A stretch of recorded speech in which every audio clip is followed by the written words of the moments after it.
Well, this is a new idea we're going working on. It's just going to be a little video blog which we record on the way to different places, or if we're going to record another video. It's mostly going to be following Emmy's trip into clay pigeon shooting and professionalism, so I can then retire and she can make all the money. But at the moment, Emma's just starting out. She's had... What shotguns have you had so far? Well, I've shot 3 Berettas, one of which was briefly mine,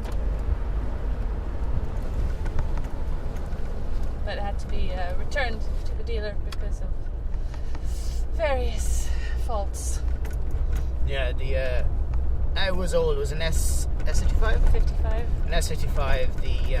Fixed choke. Yeah, No fixed choke. auto-eject. So it was old, but it fit really well. It stopped... It's got an awful lot of soft strikes, and sometimes you couldn't open the... you couldn't break the barrels. It just jammed. Pushing the crosslock across wouldn't do anything. And then the hammers wouldn't work after that, and it just wasn't worth it. There's nothing worse than having a... Well, it would have been worth it if it wasn't a... if you were out in the field, the bird's not going to mind if your gun jams briefly, but if you're shooting clays... Yeah, if you're shooting competition, it's gonna break your concentration, so it'll always be in the back of your mind. So it's not a good idea. One less thing to worry about. So you went and you traded in for a... Well, we went down to the dealer, Tom Kelly. Tom Kelly, yeah. Very nice man. And just tried on. I must have tried about 10 different ones that he had down there, including a lovely left-handed Silma. I'm not left-handed myself, but he didn't have a right-handed in at the moment. And he happened to have some... It was Norica Lorona. It's a Spanish brand of shotgun on the shelf, and it just really fit me well. So at the moment we're waiting on the license for that one, the substitution, swapping one gun for another. And under Irish law, that doesn't take very long, and it's you don't have to re-license it. You don't have another licensing fee. You just swap one gun for the other. So it's been a week and a half-ish, so we're just going to wait for that. It should be soon, and then we're going to start some practicing and training. And we're looking at other clay grounds around the area, and hopefully getting some tuition. We've been a member of Uachtarard Trapping Game Club for, I guess, coming up a year now? No, 6 months. 6 months? Okay, well, I've been a member longer because my insurance is nearly up, and that was a year, so... Yeah. 6 months for you, nearly a year for me. And it's great fun. They have... what are the disciplines they have? They have 5 traps altogether, 1 for down the line, 1 for automatic ball trap, and 3 for sporting. Okay. And then the sporting is kind of... There's a lot of different random ones to do with sporting. It's not just the same set every week. No. 2 of them are fixed, and 1 they move around. Okay, alright. So it's 50 clays altogether. And what are your averages been over the last... Well, let's say while you've been using other people's guns. Yeah, I've been scored 5 or 6 times, and I think over that, I think I averaged at 25. My lowest was 19, and the highest was 32. Okay, that's not bad at all. Considering this time last year you'd never fired a shotgun. Well, except that one time. Oh, except that one time. We can say, oh, never again. So you've only ever fired a Beretta Silver Lark, a Dad's Beretta 682, Yes. and which is since traded out. your S55? Yeah. I keep So thinking about that's 1 automatic and 2 over and 2 under. over-unders, yeah. So now she has her Norca Lorona coming, and I have my new, I suppose, Remington 870. I'm not as serious into... I prefer some wildfowl hunting, and I should be getting some cool videos during the winter. But, so I'm just shooting clays until then, but... Still kicking my ass though. Yeah, But I've been shooting clay since I was like 12. It's a bit different. If we were both 12, you'd kick my ass. But that's the plan for clay pigeons. And the plan for this little video log is we'll just put it up on my channel. We'll give it its own little playlist, and we'll see how it goes. Is there any online resources you've been using, any forums or anything? I've found some people on Twitter that I follow now. There's the Shoot Clay magazine, I think it's called. Following a couple of ladies on the UK shooting team. Can't remember their names off the top of my head now. There's a Shoot Clay forum started by a lovely lad named Matt in the UK mostly, but they have shooters registered from all over the world, so I think it's over 2,000 people now on that forum. And obviously that's mostly clays. That's all clays. Okay. But across all the disciplines there's sporting and trap and Olympic and automatic bull trap. Very good. And how, other than, you were telling me at one point the difference or the percentage of all shotguns being made for the average male user. Yes. Go over that again with me. It's not. It's not so bad now, but looking for a shotgun that would suit me, most people state, well, you know, the mass-produced shotguns, entry-level shotguns, are made to fit a male that is 5'8", 5'9" in height, has a 33-inch long arm, and you know. So, you know, it's a standard fit. It's like... so it doesn't fit a girl that's 4'2". No, I'm not 4'2". But it wouldn't... most of them wouldn't fit a woman just because we're generally shorter and our cheekbones are generally higher, so the stock would have to be lower. Things like that. Okay, that makes sense. And there are some amazing... I don't know, would they be called gunsmiths or stock finishers or gun fitters in Ireland. The only one I've ever used was Pat Sluds was his name. I'm sure if you Google it you'll find him. But I had him fit an ISIS recoil pad to we're driving across the beach and it's very bouncy. I had him fit an ISIS recoil pad to my dad's shotgun. I'm going to speed up a bit. Good God. We'll cut this bit out. Oh, goodness. Okay, now that the road is back to normal, what I was saying was I've only ever really dealt with one, I guess, guy who works solely on stocks but isn't I don't know what they'd be classed as a gunsmith, but his work is immaculate. Pat Sluds. If you Google him, you'll find him. I think it's Pat Sluds Gun Stocks or something like that. And he fitted an ISIS recoil system, which is a UK-made.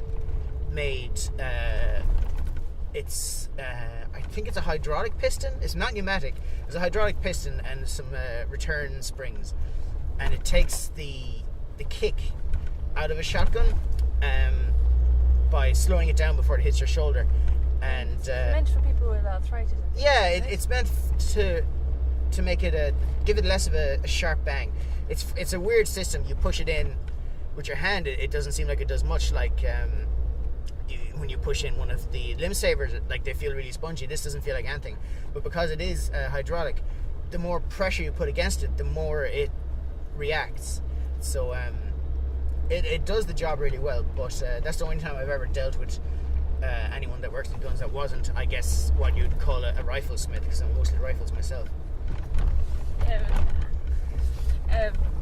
Fitting a gun is a good thing, but you have to make sure it's the gun that's wrong before you go down that route. Oh, that makes sense, yeah. Like, you have to work on your mount and you have to work on your own technique first, and once you know it's definitely the gun that needs work, then that expense is validated. Okay. And I suppose on a new gun it's not too bad. I mean, I've seen some amazing looking adjustable stocks, kind of yes. Again, like rifle stocks, like like a skeletonized rifle stock, like one of the like the new AX International stocks or something like that. And crazy looking, like completely adjustable, length of pull, cheek rise, the cant on the rear butt pad, everything. And they're they look cool. And they're not crazy money. I think What were they, go about for $1,000 or something? $1,200, yeah. Okay, that'll probably end up being like £1,400 or And, euros. and for what you get, it's not crazy money. No. And I suppose if you like bought one for a Beretta and you had a Beretta, you can put it onto the next Beretta. Exactly. I assume.